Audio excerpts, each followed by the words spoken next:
our design process relies a lot on a little bit of conflict and a difference of opinion. We don't really want to all be sitting around the table agreeing with each other, saying what a great idea. We like the conflicting, design approaches, and we like to sort of really interrogate those so that we can obviously identify the best outcome. The Power of Two, a podcast presented by Brickworks Building Products.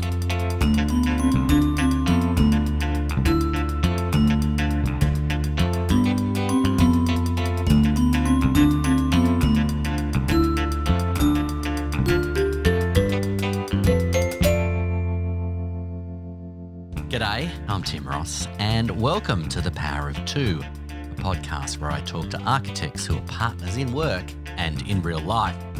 In this episode, we'll hear from Penny and Jad from Silvester Fuller.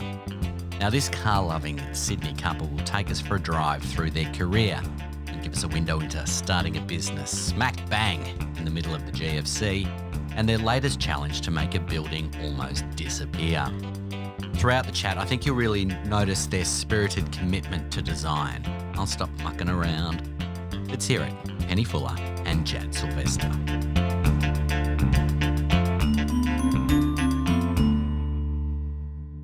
Penny, Jad, thank you so much for talking to me. Good to have you on the podcast.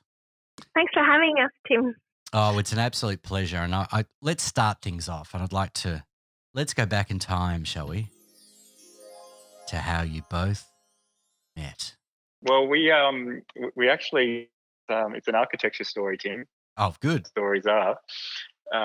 Penny and I actually met working in different offices, but on the same project here in Sydney, the Renzo Piano project, Renzo's first project here in Sydney.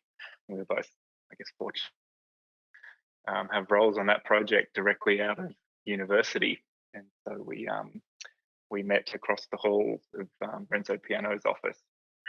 No, that's right. He's telling the truth. I was working for the local architect, and Dad was working for Renzo Piano. And it all started from working on that one project. So it's quite a special project for us. And then we were flatmates. And how long were you flatmates for until the romance bloomed? Well, I don't know. How long was it? It was a couple of years, I think. Yeah, I guess it was. But we were best friends right away. We kind of clicked from the go-get.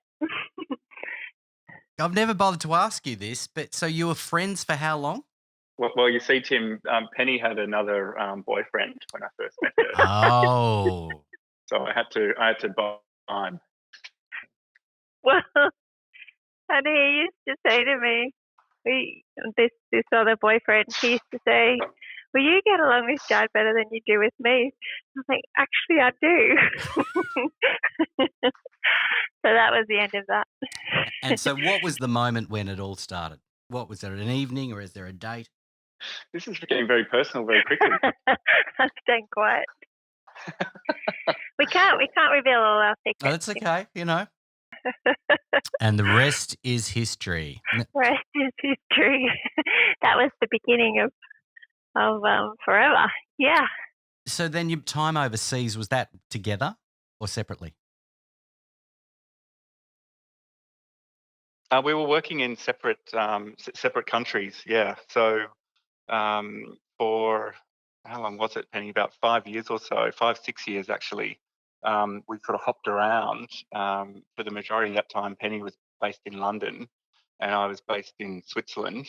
And we spent, the majority of that time jumping from one city to the other to catch up with each other. So it was interesting.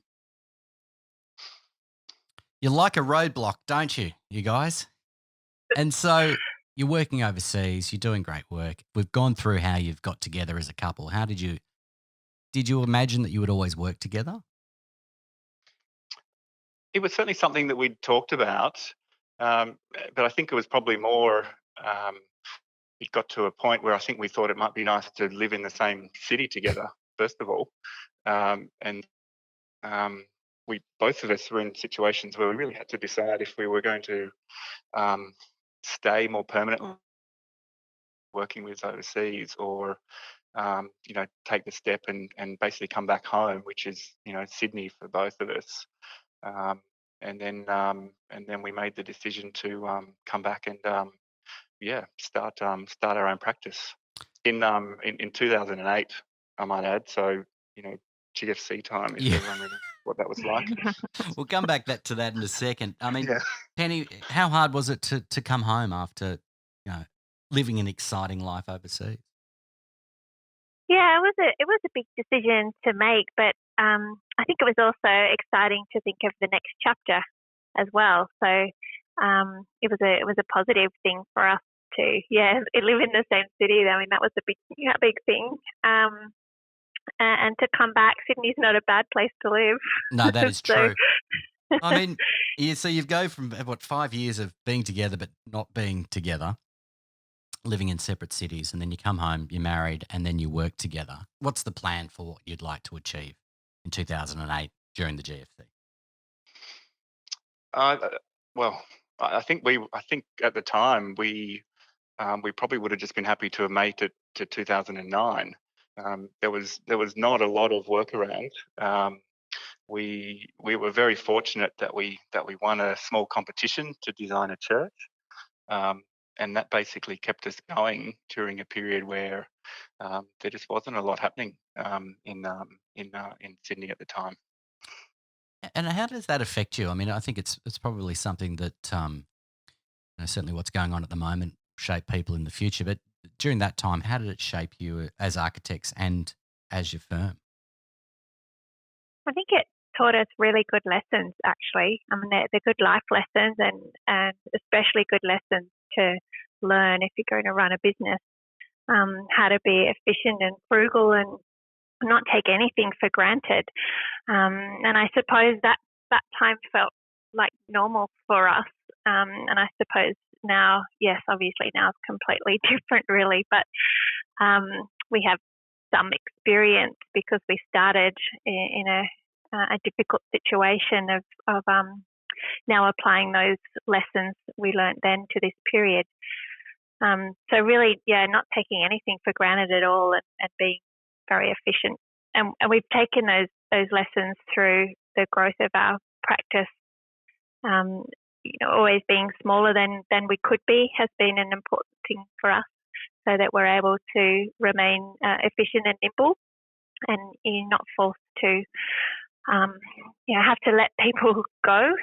It takes a long time to find good people, and you want to hang on to them. Were you both on the same page with that idea of keeping things at a size that you could handle and be flexible with? Yeah, it was also driven by the need to be able to say no to projects if we didn't think they were right for us, or we were compatible with the client. So that's, I guess, what drove ultimately a decision to be under capacity in a way, so that we would have that possibility of being somewhat selective, even though we were very small, being somewhat selective about the projects that we took on. And so, you get through that first project and the church. When did things shift? When did things start to take off for you? There was two things that happened simultaneously. One was we our first project, and we were fortunate that that first project received quite a bit of press. So that's probably about 3-4 we started. That project press at the same time that the economy were turned. So there was people around starting to doing projects at the same time that our name was, we were being talked about, and so those two things together led to a second wave of projects. Yeah, that first project being completed and published, and us being kind of lucky enough to win some awards at that time made a big difference. Just people knowing that you're around. And I suppose Jad and I, we made a deliberate, we were very deliberate about not advertising ourselves or drawing attention to ourselves before we had something to show. And so we kind of rolled along pretty under the radar for a while until we established some projects. And we're still not very good. Actually, we need to be better at kind of sharing the work that we are doing. We're quite bad at social media and things like that.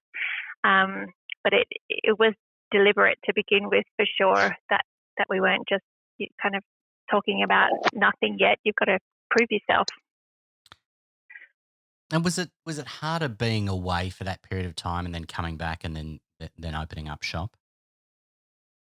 I think definitely yes.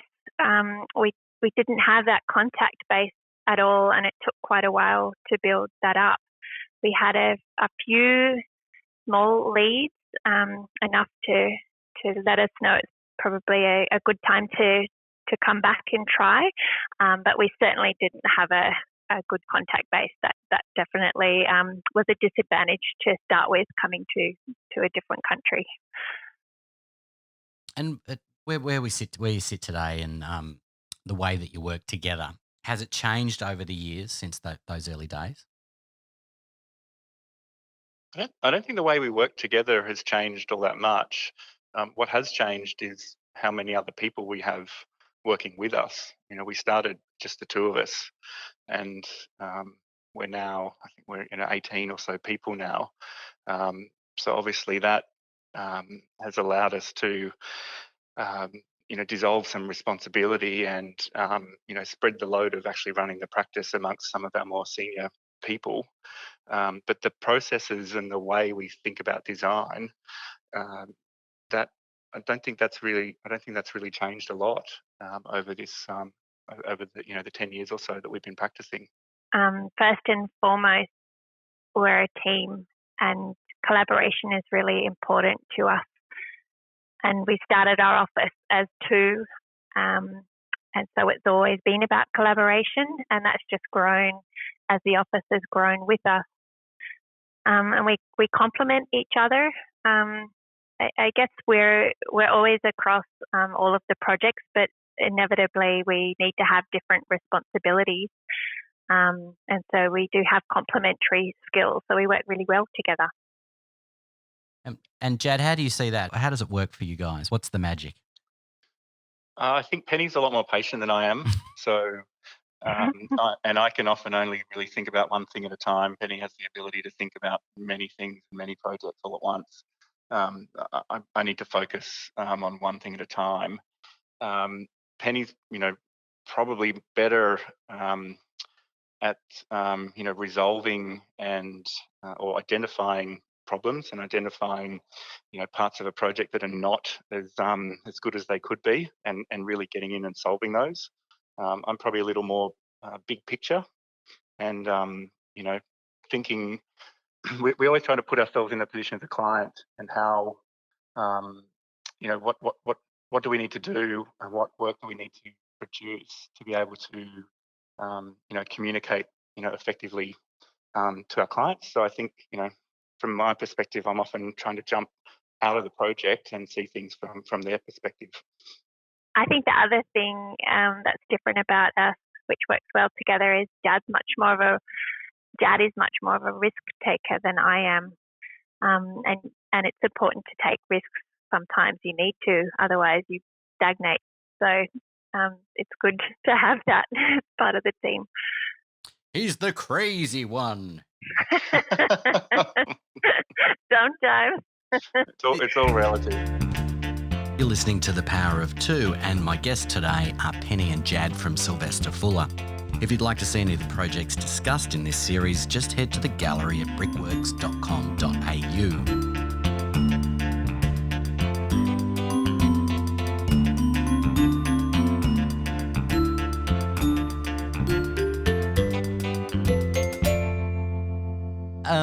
I suppose it's not often you actually think about the way that you work and how it works because you are a couple. But for those who work for you, how do they find it? Is it more challenging sometimes?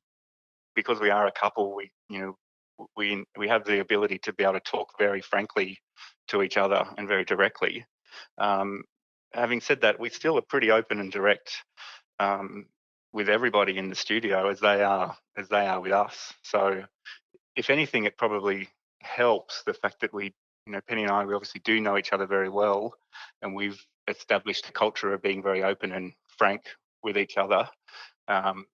That probably gives everyone else some level of confidence to be able to do the same thing. Oh, so everyone can fly off the handle in the office. Well, yeah, it doesn't happen very often.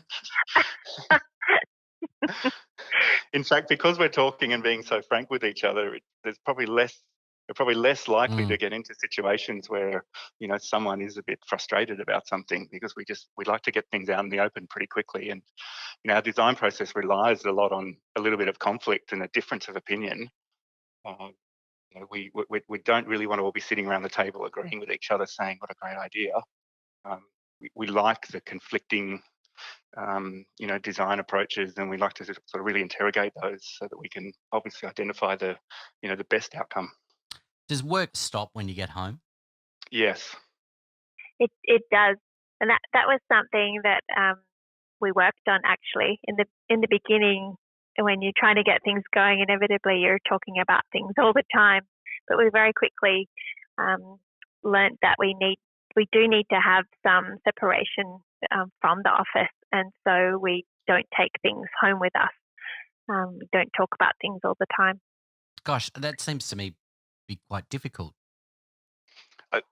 Sometimes it can be, but I think it was important for us that we established that almost as a rule to start with, knowing that there will be inevitably some instances where we will talk about work. But I think if you don't have that in place to begin with, it would be very easy just for the day to roll on into the evening, and you never really get that separation between your office environment and other things. So when there's no shop, you're back and you're home and you're sitting down, you're watching Married at First Sight. That's the scenario I'm seeing? You got it, Tim. That's it. That's it. When you're looking at some of your greatest hits, or the work that you're most proud of, talk us through some of the projects that both of you, let's start with you, Penny, the ones that you're most proud of.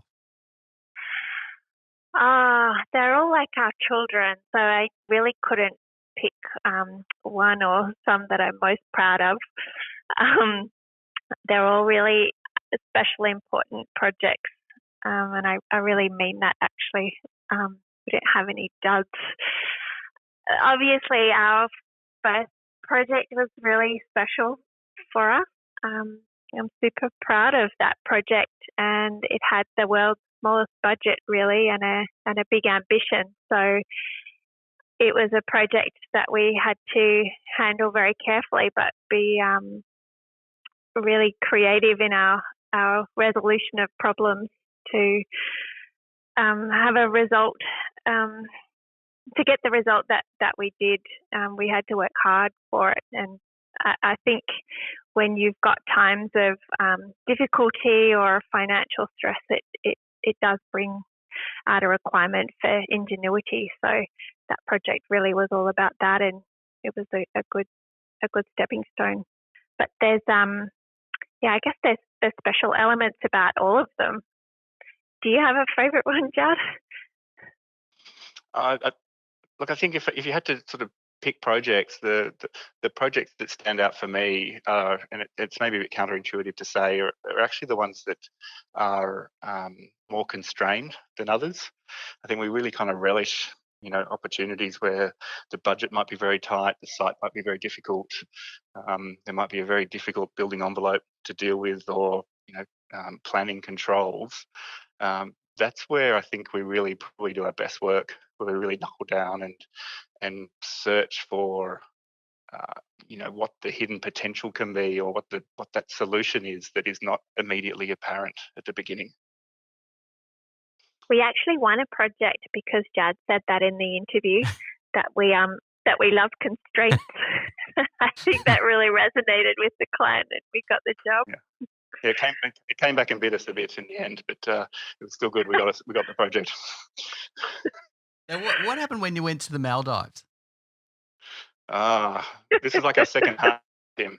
So this is one of the advantages of working with your partner, we were fortunate to be selected or on a shortlist for a design competition for a project in the Maldives. And part of that project meant that we actually had to go to the Maldives.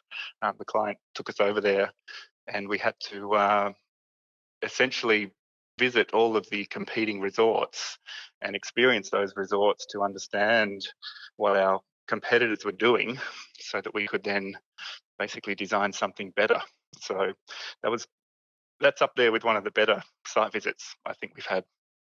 And the project itself? We didn't win. We came second. But you got the trip. So we got a couple of trips. We got a couple of second honeymoons. So it wasn't all bad. It was pretty good. Yeah. I mean, it's a huge part of your business, isn't it? Design competitions, though. Yeah, it is. And I'd say we've had sort of mixed success. And I think a lot of architects have a bit of a love-hate relationship with the competition process. For us, we try to take something out of each competition, and I guess we approach each project not trying to second guess too much what a client or a planning authority might think is the right answer, but actually just to to kind of trust ourselves, so that at the very least we end up with a project in the end. If we're fortunate enough to win, that's great. If not, at the very least, that is representative of who we are and how we think. I mean, is it trickier sometimes going up against those bigger firms in these situations? I think it's something that we don't necessarily against, but we don't really think too hard about who the competition is. We've been fortunate. We've certainly won some design competitions. We've lost some as well. And the thing that we take out of it, we still want to get some value out of those losses. And we did do a little assessment a while ago, just looking at those competitions that we weren't successful on. But it was interesting that a number of them had led directly to other commissions. So whilst we didn't win that project, someone saw that submission and saw something in it, and then approached us, directly for another project. So who we're competing against, it doesn't really enter into the equation that much. If anything, we've probably benefited from some of the competition requirements that have in the past asked for an emerging practice to be part of that competition selection of teams, which we have qualified for as an emerging newly formed practice. Let's talk about another Sydney project with Key Quarter. Tell us how that came about. Key Quarter was a alternative design excellence process that we were fortunate to be involved with. And AMP ended up selecting a collection of architects to work on a number of buildings in pretty close proximity adjacent to Circular Quay in Sydney. So we were fortunate to be one of those. I guess what's been interesting about it is we've been obviously working alongside a number of other architects, albeit on different projects, individual buildings, but with very similar contexts and circumstances. So it's been really interesting to sort of see how those different architects have sort of gone through the same process we have. Tell me why bricks are important in this project for you. So one of the elements which does tie the projects together is the materials use. We explored a number of different materials together, and bricks surfaced as the most appropriate, and it is the material that each of the residential buildings are using. And as Jad was saying, we are working alongside other architects. So while there are similarities, each building and each architect is using that material in a very different way. So it's going to be a really interesting composition and a new part of the city when it's finished, which is not too far away now, actually. You're there and you're building, finished it, you're looking at it. How does it make you feel? Tell us what that's like. I think we always try to look at the big picture, and you hope that you're obviously very happy with the end result. As architects, we spend a lot of our time focused on those little elements of the building that are not yet perfect, and looking to perfect those. So we do quite consciously try to sort of train our minds when the project is finished to take a step back and look at all the positive aspects of that project, as opposed to maybe the one or two things that we didn't quite get right, or didn't quite go our way. Penny, how's it feel for you? It's interesting. I was reflecting on that as Jad was answering. When we first got that project, I actually couldn't have told you what was on the site that our building is on now. It was a really nondescript, unassuming building. And actually, in many ways, I don't mean this to sound derogatory about our design, but in many ways, our project is also quite unassuming. And I think it will reveal itself gradually, that the more time you spend around it and looking at it, but it's not shouting or drawing attention to itself. As Jad said, we're always thinking of the bigger picture, and it was really important to us how it embedded itself into the context and knits itself into the surroundings. But it will be quite surprising, and there's some really interesting geometric spatial conditions as you move through the laneways that are very difficult to appreciate. I think even for us, we work in physical models and virtual models, but it's never really the same as experiencing the space in real life. So I really can't wait to fill those spaces. I'm excited about those. Excellent. Now tell us about One Sydney Park. Well, One Sydney Park was also a design excellence competition, and it's located in One Sydney Park, in a park in Sydney, and it's the only building really within the park. So it's quite a special project, and the winning design that we came up with works really hard to draw on the qualities of the park and to embed itself within that.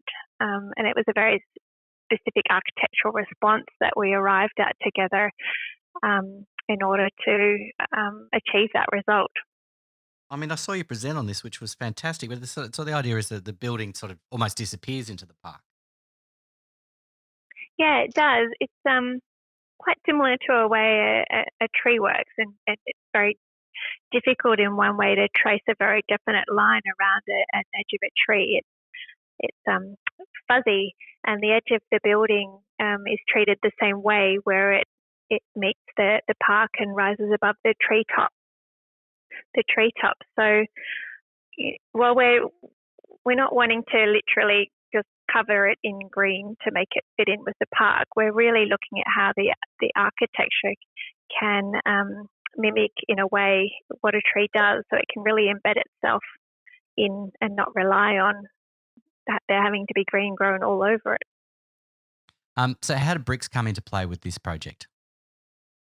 I think bricks as a natural material for One Sydney Park was an important sort of aspect to the project that we, as Penny talked about, we need to find a way for this building to dissolve into the natural park surroundings, and that for us means select materials that are natural, somewhat raw. We always like to use raw materials, and the bricks create that ability for us to assemble these buildings still with their own identities. There's 5 buildings that sit in this park. Each building has a slightly different tone and brick texture. So the bricks allow us to have that variety while also having a material that sort of stitches all those buildings together.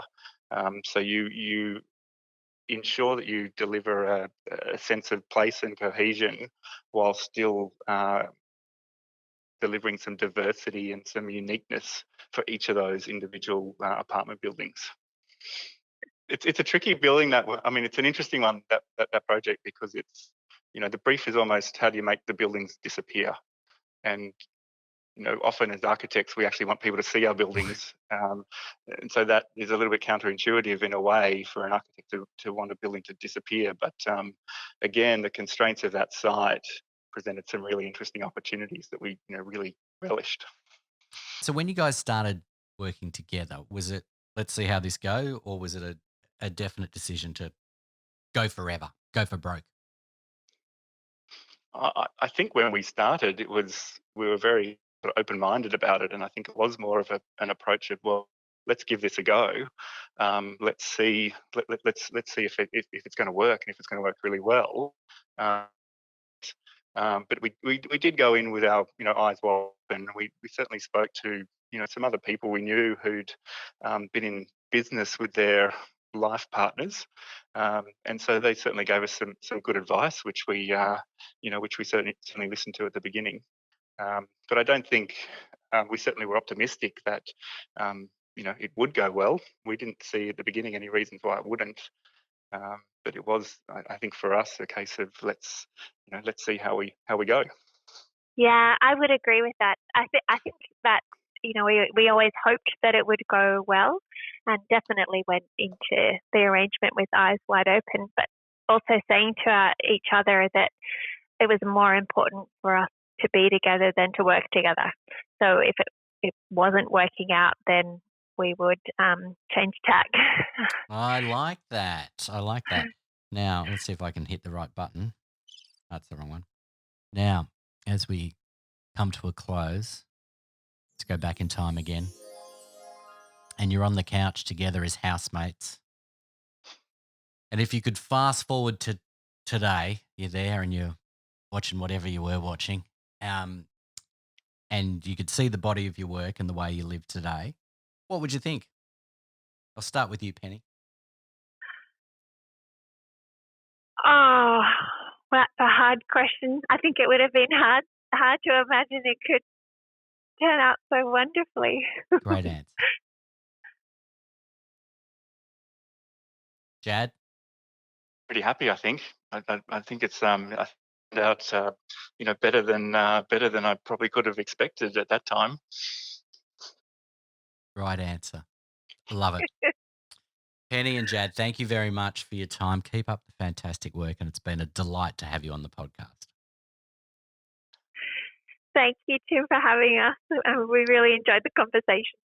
Yeah, we could have just had it at home without me, but I'm always there for you to break your rule about talking about work at home. But it was really great to chat, guys. Thank you very much. Thank you. Thank you. You've been listening to The Power of Two, which is presented by Brickworks Building Products.